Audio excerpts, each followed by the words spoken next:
Hey everybody, I'm Joshua. And I'm Caleb. And we're still brothers. We figured out how to do this thing for our whole life. It's pretty impressive. Now guys, in today's society, we deal with a lot of pressures. That's true, You've Josh. probably heard the term before, peer pressure. Now, I honestly don't know what a peer is, but I've always heard that I should never be pressured by them. Yes. And usually, as believers, when we talk about peer pressure, we tell about a story how we stood up for what was right against said pressure and made the right choice. I have the opposite story today. No, I didn't give in to peer pressure. I was the peer that was pressuring my brother right here. I don't know if he remembers this, but there was a time that we were both working on a shoot. The shoot was outside in the middle of the summer in Texas. It was over 100 degrees.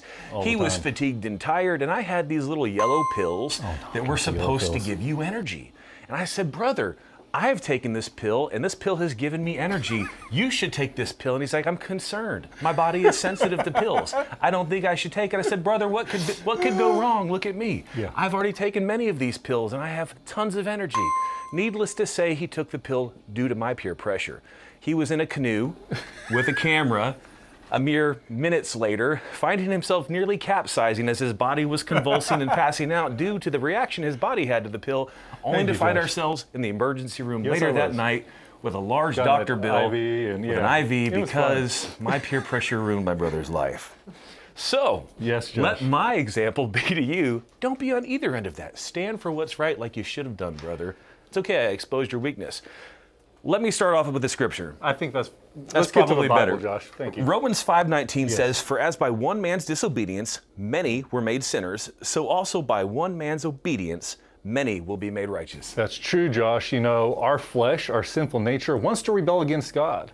That's why as Christians, as believers in Messiah, we have to conform our mind and our will to submit to Messiah in obedience in all things so that we won't be slaves to sin.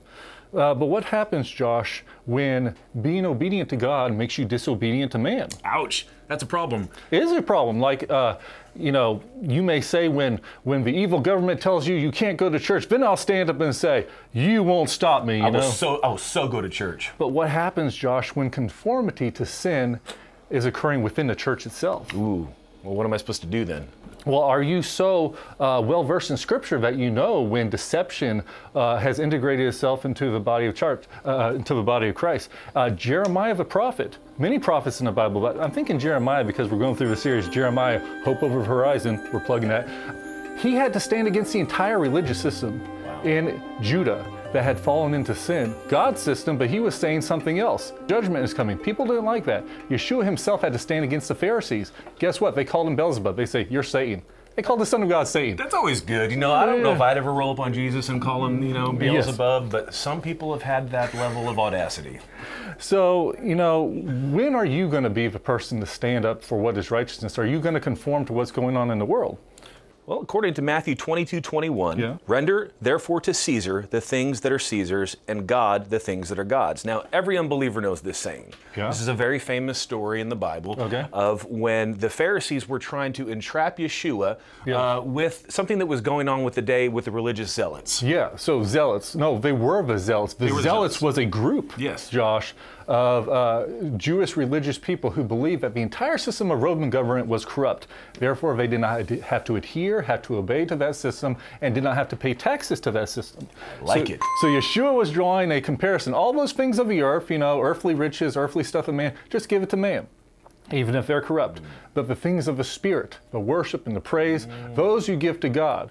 Now, that means, yes, Yeshua obeyed the Roman system of government, but if something that government did try to encroach upon your religious sensibilities and make you sin against God, that's when you stand up and say no. What if I feel like my taxes are spiritual? Do I still have to give them to Caesar, or can I keep them? Guys, that's another question. Yeah, let's look at a story in the Bible, Daniel, Hananiah, Mishael, and Azariah. Now, wait a minute. I've heard of Daniel, but on the felt boards, I don't remember seeing a Hananiah, Mishael, and Azariah. Shadrach, Meshach, and Abednego. Oh, yeah, you know those guys. They got different names? Yes, they do. Why? These guys were princes, Josh. They were royalty. in Judah. You know, one of them may have been in line to be the next king of Judah, but they were a threat to Nebuchadnezzar.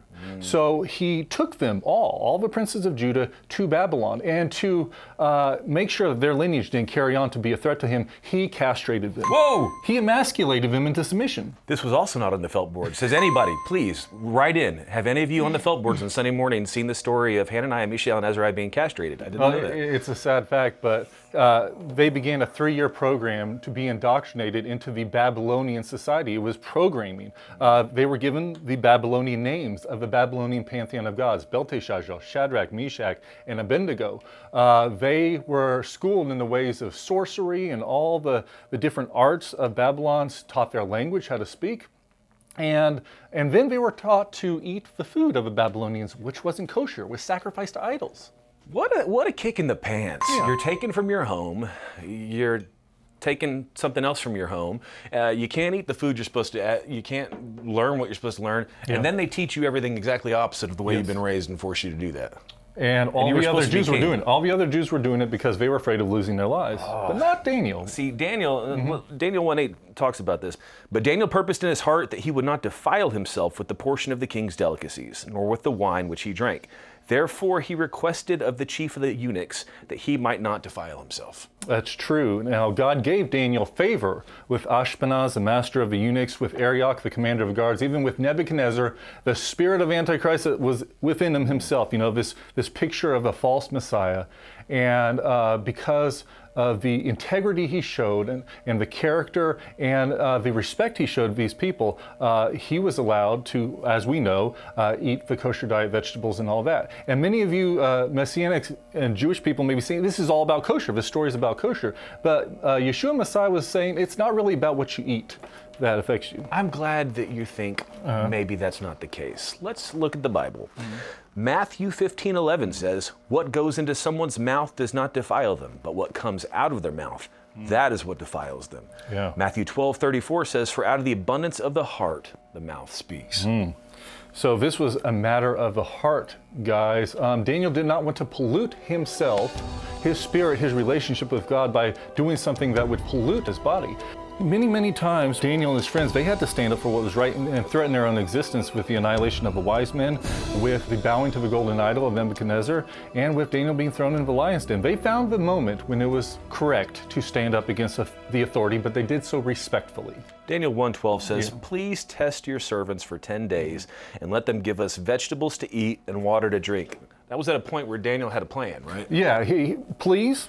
He didn't say, hey, our God said we can't eat your food, you know, we're not going to eat your filthy food. He humbly went and asked. They were always humble, even before the king. Nebuchadnezzar, we respect you and honor you, but we cannot bow to this idol because it would defy our God.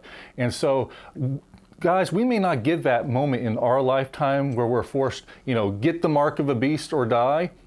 But many times throughout history that has happened to Christians. What happens if we ever do get to that point in our lives, Josh? Renounce Jesus or die. Will you ever be faithful when that time comes? You may say that's preposterous. That's never going to happen, right? I mean, you say that, but the borders keep getting pushed more and more every day. I'm just going to let you know that. Yeah. 1 John 2:18-19 says, little children, it is the last hour. And as you have heard that the Antichrist is coming, even now many Antichrists have come, by which we know that this is the last hour. They went out from us, but they were not of us. So what Paul's saying is the spirit of Antichrist was already present within the church back then. So you have that Babylonian spirit of the past, the Neo-Babylonian Empire, and out of it came an Antichrist spirit. And it's not by accident that Yeshua Jesus calls the end times government of the beast Babylon the Great. Here you have the second Babylon that emerges, and that spirit is alive today in the church, the spirit of Babylon. It came out from us. We have to be alert and aware when the false prophets, when the false apostles, the false teachers are in our churches saying, you do this, but you're really violating God's commands.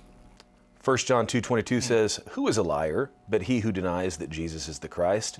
He is Antichrist who denies the Father of the Son.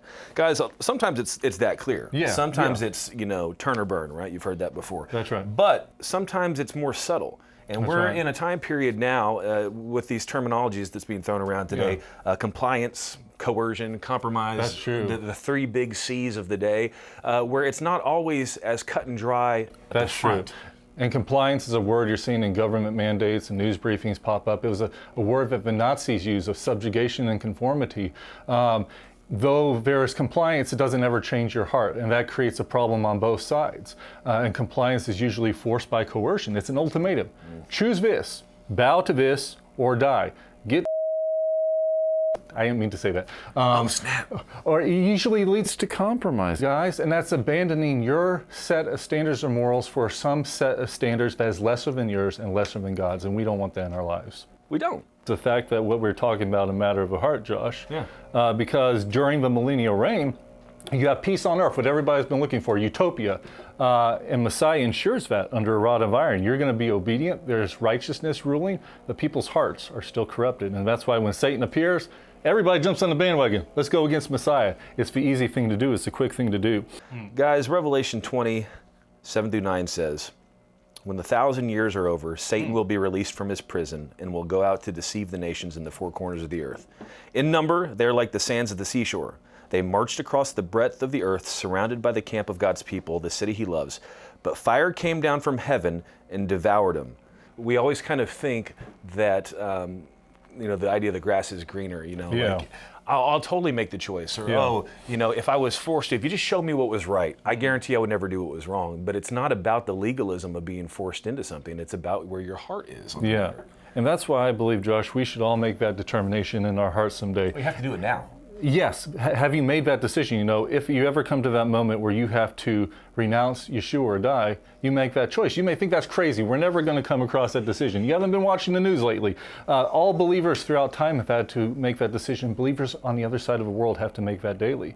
And we have made that decision from when we were younger. Josh has been a missionary traveling around. He has had to make many dangerous decisions in those situations. But we know this is the last days, and persecution is coming to the church. And Yeshua warned that in Revelation, he said that not just is there corruption in the church and deception, but that persecution is coming to us. Revelation 2:10 says, do not be afraid of what you are about to suffer. I tell you, the devil will put some of you in prison to test you, and you will suffer persecution for 10 days. Be faithful, even to the point of death, and I will give you life as your victor's crown. Revelation 3:10-11, since you have kept my command to endure patiently, I will also keep you from the hour of trial that is going to come on the whole world to test the inhabitants of the earth. I am coming soon. Hold on to what you have so that no one will take your crown. So Josh, I believe we can no longer walk the middle road. You know, oh, we'll make both sides happy, you know. I think light and dark, black and white is getting more distinct, and we're going to have to make that choice. We're going to choose God's way, or are we going to choose man's way?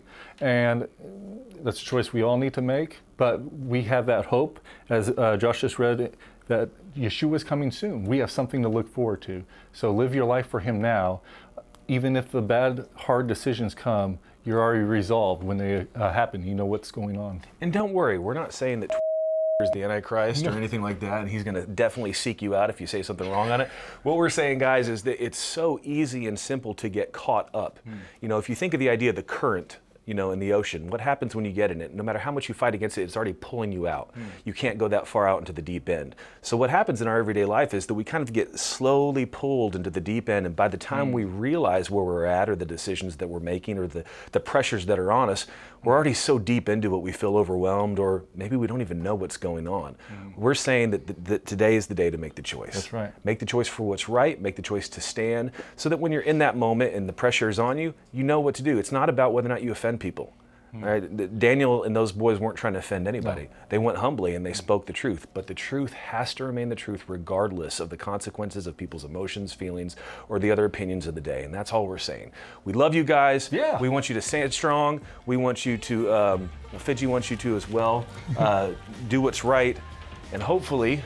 join us next time. No, hopefully I'll get over my peer pressure ways, and I'll never try to get you to do what's wrong again. I learned from my mistakes. I will not give in to him again. See, I was just giving him a lesson that was with a little reverse psychology. That's all. I don't like his reverse psychology. Brother. Look, I have this other pill though if you want to try it.